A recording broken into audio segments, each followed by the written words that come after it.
I paid my sister's rent for a year. Then I found out she bought a house and forgot to tell me. I was on my way to pick up groceries when I saw it. I almost didn't stop. It was one of those things you notice in passing. A big sold sign staked into the lawn of a cute little house in a quiet neighborhood.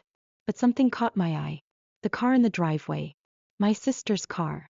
I slowed down, blinking in confusion.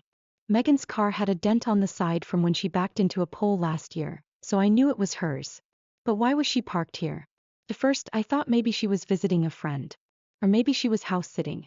It didn't make sense. She was barely making ends meet. That's what she told me every time rent was due and she didn't have the money. That's why I had been covering her rent for the past year, scraping by, working extra hours just to help her. I pulled over, my heart beating faster now. Megan walked out of the front door, laughing, holding a set of keys. I stared. Keys. She wasn't visiting. She lived here. The real estate agent next to her shook her hand, saying something I couldn't hear. Megan was beaming like she had just won the lottery. My body felt weirdly light, like I wasn't really there. I stepped out of my car and walked toward her, my legs moving on autopilot. She looked up, saw me, and the smile froze on her face. Emily, hey. Her voice was too high, too bright. Vic. I stopped in front of her, staring at the keys in her hand. You bought a house? She hesitated for half a second, just long enough for me to see the guilt flash in her eyes. I was going to tell you, she said quickly, shoving the keys into her pocket like that would make them disappear. Things moved really fast. Things moved really fast. The words echoed in my head like static. I had been struggling to keep my own bills paid while covering her rent for the past year, thinking she was barely keeping her head above water. And the whole time, she was saving for a house. My voice came out sharper than I intended. You told me you had no money. Megan let out a nervous laugh. I mean, I didn't, not for rent. But I was working on getting my future set up, you know? Making smart moves. Smart moves. I repeated, my stomach twisting. She let me believe she was broke while she put all her money into a down payment. I worked overtime. I cut back on my own spending. I skipped vacations. I stayed in a tiny apartment with secondhand furniture. Also, she wouldn't lose her place. And she was never struggling at all. Megan's smile faltered. Look, Em, I get why you're upset, but it's not like you gave me money directly. You helped with rent, sure, but I never asked you to. I blinked. What? He shrugged. I mean, yeah, I told you I was tight on money, but I didn't say you had to pay. You just did it. My jaw tightened. Because you made it sound like you were struggling. Like you had no other choice. Well, yeah, she said, shifting her weight. I didn't have money for everything. I had to prioritize. You were in a more stable position, so it just made sense. My chest felt tight. More stable? Megan, I barely had enough to keep up with my own expenses. I took extra shifts. I skipped things I wanted to do because I thought you needed help. Her face darkened slightly, her voice turning defensive. It's not like you were sending me cash. You were just paying my rent. And it's not like I was wasting money. I was investing in something real. Something real. I stared at her, disbelieving. So let me get this straight, I said, my voice dangerously quiet. You let me pay your rent while you put your money into a house. And now that you have it, you think that makes it okay? She sighed like she was exhausted by my reaction. Emily, I was going to tell you. When? I cut in. After you picked out the furniture? After the housewarming party. She rolled her eyes. I knew you'd react like this. I let out a breath, shaking my head. You knew I'd be angry because you knew it was wrong. She didn't answer. That was all I needed to know.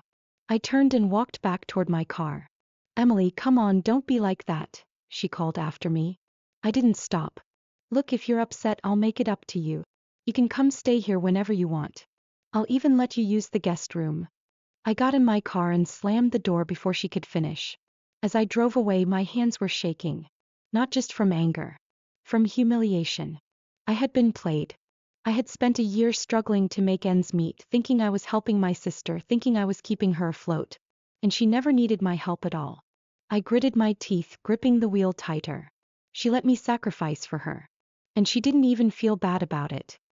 I didn't go home right away. I drove around for nearly an hour, gripping the wheel so tightly my knuckles ached. I was too angry to sit in silence, too restless to be alone with my thoughts. Every time I replayed the conversation in my head, I felt the heat rise in my chest all over again. Megan had tricked me. She had let me believe she was struggling while she put away enough money for a house. And the worst part? She didn't even feel guilty. She actually tried to make me feel stupid for getting mad. It was a pattern. It had always been a pattern. I just hadn't let myself see it. Growing up, Megan was always the one who got away with things. I was the responsible one, the dependable one, the one who never made trouble. If something needed to be done, I did it. If Megan needed help, I was expected to give it. And if I ever complained, I was being selfish. Mom used to say it all the time. Emily, just help your sister. She's younger than you. Emily, don't make such a big deal out of it. She looks up to you. Emily, you're so lucky to be so independent. Megan just needs a little more help. At some point I stopped questioning it. It was just how things were. I was the one who had to be responsible, keep things running, be the glue that held everything together. Megan got to be the one who made mistakes, got second chances, and was forgiven every single time. Like the time she stole money from my savings jar when we were kids. I had been saving up for months to buy a new bike. I counted the bills every night, excited to finally have something of my own. Then one day half of it was gone. I told Mom. She barely reacted. Megan, did you take your sister's money? Megan had shrugged. I needed it. And that was the end of it. No punishment. No apology. Nothing. Mom just turned to me and said, Emily, don't make a fuss. It's just money. You can earn it back. I remember staring at her, confused. Why did it matter less just because it was mine? Megan was the one who took it. But I was the one being told to get over it. It happened again over and over. Megan would screw up and I was supposed to pick up the pieces. Like when we were teenagers and she got caught cheating on a test. Instead of facing the consequences, she begged me to help. You're smarter than me, just take my retake for me. They won't even notice. I said no. She cried. Mom got involved. Emily, why can't you just help your sister? You don't want her to fail, do you? Megan didn't fail. But she didn't learn anything either. Why would she? Every time she messed up, someone fixed it for her. And it was almost always me. I had thought, stupidly, that things would change when we got older.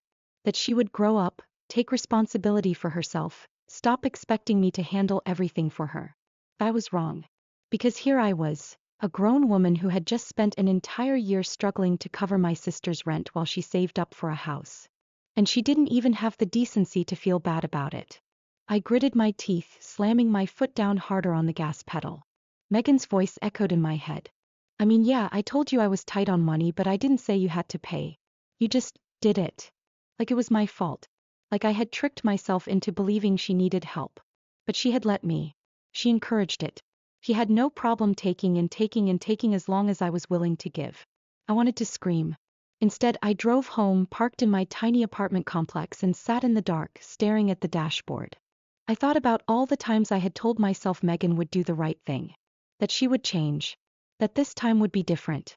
I had been wrong every time. And I wasn't going to be wrong again. I wasn't going to let her do this to me ever again. I just didn't know how to stop it. Because if I cut her off, my family would notice. And they wouldn't take my side. They never did. I could already hear Mom's voice in my head. Megan didn't mean any harm. She was just trying to get ahead. She's your sister, Emily. Family helps each other. But where was my help? When I was working overtime, when I was skipping meals to make my paycheck stretch further, when I was lying awake at night wondering how I was going to keep covering someone else's bills. Where was my help then? I had a feeling I already knew the answer. No one had ever worried about me the way they worried about Megan. And maybe it was time I stopped worrying about her too. I woke up the next morning with a headache and a pit in my stomach. Sleep hadn't done anything to dull the anger. If anything, it was worse. Because now, after a night of replaying every moment in my head, I wasn't just mad at Megan. I was mad at myself. I had let this happen. I had let Megan manipulate me, take advantage of me, walk all over me just like she always had. And I knew exactly why. Because every single time Megan did something selfish, our family made me feel like the bad guy for standing up for myself. And this time would be no different. I knew I should just walk away. Let it go, be done with her. But I couldn't. Not yet. I needed to say my piece. I needed her to look me in the eyes and hear exactly what she had done to me. I grabbed my phone and called her. She answered on the third ring, her voice way too casual. Hey sis. You good? Like she hadn't completely betrayed me less than 24 hours ago. I didn't bother with small talk. Are you home? She hesitated. Yeah, why? Good. I'm coming over. Pause. Then warily, Emily, can't we just talk later? I was already grabbing my keys. No. I'll be there in 10. She sighed. Fine. I hung up. I wasn't giving her time to come up with another excuse, another way to twist the situation until it somehow became my fault. 10 minutes later, I pulled up to her house. Not the tiny apartment I had been paying for, her house. I parked and took a deep breath, trying to push down the fury bubbling in my chest. I wasn't going to let her gaslight me, guilt me, or make me feel crazy this time. She opened the door before I even knocked. Look, Em, I get that you're mad, but... I pushed past her into the house. Mad? Megan, I'm beyond mad. She closed the door and crossed her arms. You're overreacting. I laughed. Actually laughed. You let me pay your rent for a year while you saved up for a house. And now you're standing in that house, telling me I'm overreacting. Megan sighed dramatically, like she was bored of this conversation already. I didn't make you pay, Emily. You offered. I clenched my jaw. Because you lied. You made it sound like you were struggling. You said you had no money. You let me think you were one step away from losing your apartment, and the whole time, you were just using me so you could save up for a house. Her expression flickered just for a second. But then she shrugged. So what? It worked, didn't it? I felt like I had been punched in the stomach. Are you serious? Megan let out an exasperated sigh. Emily, you act like I stole from you. I didn't. You covered rent because you could. I was saving for my future. I stared at her. At my expense. She threw up her hands. Oh my God, you act like you're poor. You're fine. You have a job, you're not living on the streets. I don't get why you're making this such a big deal. I had to take a deep breath to keep from screaming. I had worked myself to exhaustion so she could put money away, and she was acting like it was nothing. Like I didn't matter. Something inside me snapped. You are the most selfish person I have ever met, I said, my voice cold and even. Megan rolled her eyes. Right. Because I wanted to build a life for myself that makes me selfish. No. Because you let me sacrifice everything for you while you lied to my face. Because you only care about yourself. Because you don't feel even a little guilty that I was struggling while you were stashing money away. He shook her head, scoffing. You're so dramatic. I turned to leave. That's when she said it. You know, you'd be happier if you weren't so bitter all the time. I froze. Bitter. That's what she thought. Not that I had been used. Not that she had done something wrong. Just that I was bitter. Like I was just mad because she had something I didn't. I turned back, something dark curling in my chest. I feel sorry for you, Megan. She blinked. What? You're never going to have real happiness. Because you only know how to take. You don't build anything. You don't earn anything. You just take and take and take from the people who actually care about you. And one day there won't be anyone left to take from. For the first time she actually looked uncomfortable. Whatever, Emily. I walked out. I was done. Done making excuses for her. Done letting her drain me dry. Done being the only one who cared. But I should have known it wasn't over. Not with my family. Because the second I cut Megan off, they came after me next. The next day my mom called. I let it go to voicemail. Then she texted. Mom, Emily, call me. We need to talk. I ignored it. 2 hours later my dad called. Then Megan again. By the end of the day I had 8 missed calls. I finally caved and answered when Mom called again. Emily, she sighed. Why are you being so cruel to your sister? I nearly dropped the phone. Cruel. She told me what happened. Mom said, like I had kicked a puppy instead of confronting a liar. She's devastated. I laughed, but it wasn't funny. Oh, she's devastated? That's interesting because I was pretty devastated when I found out I spent a year covering her rent while she saved for a house.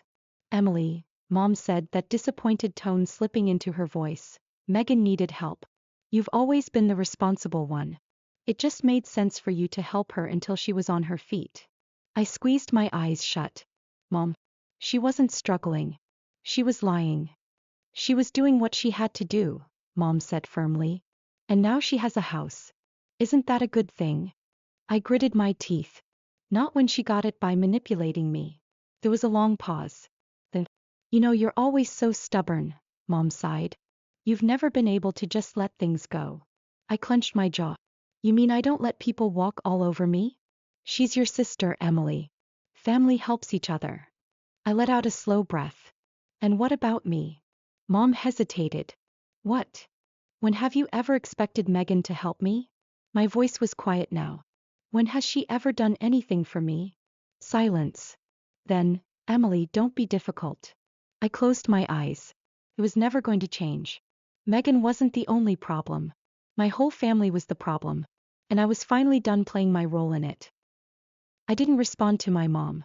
I just ended the call and sat there staring at the blank screen. It was like something inside me had finally snapped. Not in an angry, explosive way. No yelling, no throwing things. Just silence. A calm, heavy, dead weight in my chest. I wasn't mad anymore. I wasn't hurt. I was just done. For the first time in my life, I saw things clearly.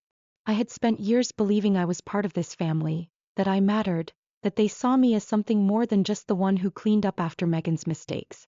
But they didn't. To them, I was useful. That was all. And now that I had stopped being useful, they were turning on me. I put my phone on silent, shoved it into a drawer, and left my apartment. I didn't even know where I was going at first.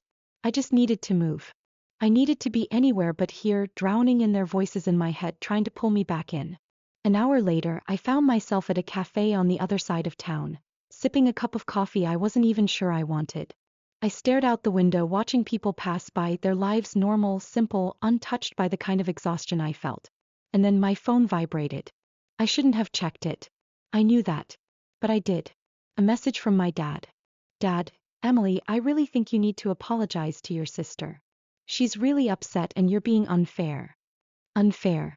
I actually laughed out loud, a sharp, bitter sound that made the older woman at the next table glance at me. Unfair. Megan had lied to me, used me, drained me dry, and I was the unfair one. I shoved my phone back into my bag, jaw clenched. They weren't going to stop. They weren't going to let me leave my role behind. I had to make them.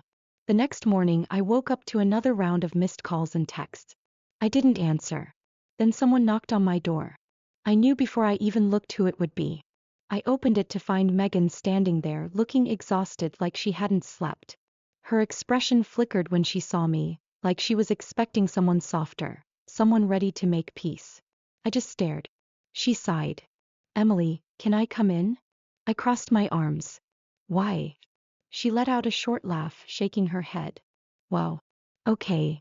He pushed past me anyway. Typical. I closed the door, turning to face her. What do you want? She looked around my apartment, frowning like she had never really seen it before. Probably because she hadn't. Megan never bothered to visit me unless she needed something. She let out a breath. Look, I get that you're mad. I do. But I don't think you understand my side of things. I almost laughed. Your side. She nodded, arms crossed. I had to do what was best for me. That's not a crime. You've always been stable, Emily. You've always had a good job, a good head on your shoulders. I knew you'd be fine. I just stared at her. That was her excuse. That I was too responsible.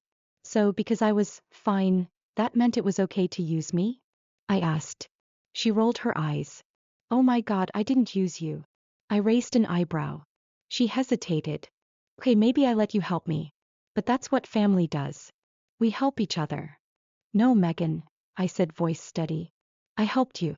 You never helped me. She blinked. I stepped closer. Tell me one time. One time in our whole lives when you sacrificed something for me. Silence. She shifted uncomfortably. Emily, come on. No. Say it. She looked away. I don't know. I never kept track of stuff like that. Because you never had to, I said. Her jaw tightened. You're acting like I committed a crime. I just did what was best for me. And I'm doing what's best for me, I said, my voice cool. She frowned. What does that mean? It means I'm done. Her eyes narrowed. Done with what? With you. With this family's expectations. With being your safety net. I'm done, Megan. He actually laughed. No, you're not. I didn't smile. I am. For the first time, real panic flashed in her eyes. Emily, don't be ridiculous. You're just mad. You'll get over it. I shook my head. Not this time. She let out a frustrated breath. Okay, fine. What do you want? You want me to pay you back? I stared at her. You don't have the money. She hesitated. You can't afford the mortgage, can you? I asked, tilting my head. She flinched. That was it. That was why she was here. It wasn't just guilt. It wasn't just my parents pushing her to fix things. She was struggling. And she had come here hoping I'd bail her out. You spent everything, didn't you? I said. He swallowed. I exhaled slowly. I hope it was worth it, Megan. Because you're going to have to figure it out on your own. She scoffed. Oh, so now you don't care if I lose my house? I met her gaze. I care that you finally deal with the consequences of your own choices. She shook her head. You're so cold. No, I said simply. I'm just finally looking out for myself. Her lips pressed into a thin line. She opened her mouth like she wanted to argue more. But then she saw something in my face. Something she couldn't manipulate. And for the first time she knew she had lost. She exhaled sharply. Fine. Whatever. She turned and walked to the door, gripping the handle. She hesitated. You know, she said, not turning around, you're not as strong as you think. You'll be back. I smiled. No, Megan, I said. I won't. She walked out. I shut the door and locked it. Then I stood there in the quiet, feeling something I hadn't felt in a long time. Peace. Because for the first time in my life I had chosen myself. And I wasn't going back.